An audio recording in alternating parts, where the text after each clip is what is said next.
இது வந்து sweet heart மாடலில் வந்து தைக்கிறதுக்கு லைனிங் கிளாத்தை வந்து மெயின் ஃபேப்ரிக்கோட வெளிப்பகுதியில் மேலே வச்சிடணும்.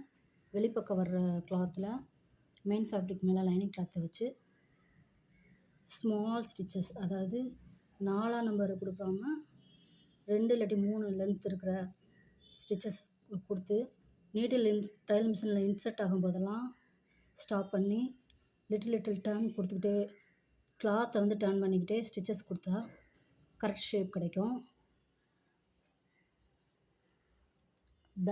பேக்கில் வந்து ஹூக் வைக்கிற இடம், அங்கேருந்து ஸ்டிச்சஸ் கொடுத்ததுக்கப்புறம் டர்ன் பண்ணுற இடத்துலலாம் கட்டிங் கொடுத்துருக்கணும். எந்த இடத்துல டர்னிங் வருதோ அந்த இடத்துலலாம் கட்டிங் கொடுக்கணும். தையலுக்கு செங்குத்தாக கட் பண்ணாமல் ஸ்லாண்டிங்காக கட் பண்ணணும். இந்த கட் பண்ணும்போது தையல் மேலே கட்டிங் விழுகக்கூடாது. இதை வந்து தலைகீழாக திருப்பும்போது, உல்ட்டாவாக திருப்பும்போது மெயின் ஃபேப்ரிக் வெளியில் வந்துடும். கரெக்ட் ஷேப் கிடைக்கும்.